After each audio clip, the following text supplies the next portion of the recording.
নমস্কার, কেমন আছেন সবাই? আশা করছি সবাই ভালো আছেন। আমিও খুব ভালো আছি। শুক্লার ডায়েরিতে আপনাদের অনেক অনেক ওয়েলকাম। আমি আজকে আপনাদের দইয়ের তড়কা লাগানো রান্না করে দেখাবো। প্রথমে সর্ষের তেল গরম করে নিলাম, তার মধ্যে জিরে ফোড়ন দিলাম, তারপরে এই যে ছোট ছোট করে কাটা আদা রসুন দিয়ে দিলাম, দিয়ে ভালো করে ভেজে নিতে হবে সুন্দর করে। অল্প একটু যে সটে হয়ে যাবে তারপরে কাঁচা লঙ্কা ছোট ছোট করে কাটা সেটা দিয়ে দিলাম। কাঁচা লঙ্কাটা দিয়ে একটু নাড়িয়ে চাড়িয়ে নেব। তারপরে দেখেন একটু ভালো করে যেই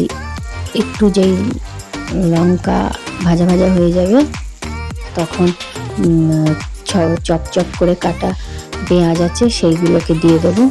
দিয়ে এইবার পেঁয়াজগুলোকে ভালো করে নাড়িয়ে যতক্ষণ না পেঁয়াজগুলো ব্রাউন কালার হচ্ছে ততক্ষণ ধরে নাড়িয়ে নাড়িয়ে ভালো করে সটে করে নেব।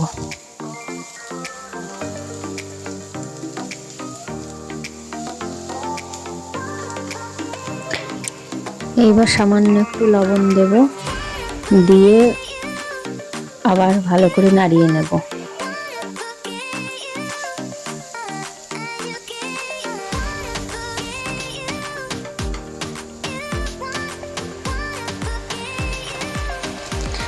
এবার আমি একটু ধনে গুঁড়ো দিয়ে দিলাম, দিয়ে ভালো করে নাড়িয়ে নেব।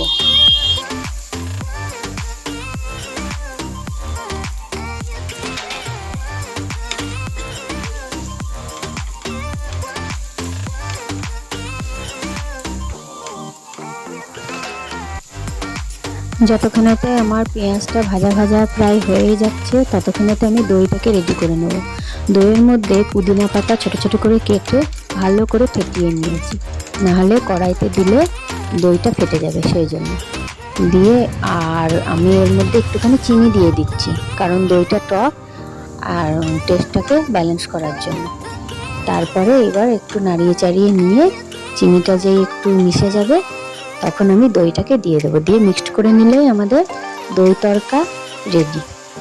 কেমন হয়েছে তোমরা খেয়ে বাড়িতে বানিয়ে খাবে এবং আমাকে কমেন্ট করে জানাবে। বাই, রাধে রাধে, সবাই ভালো থাকবে।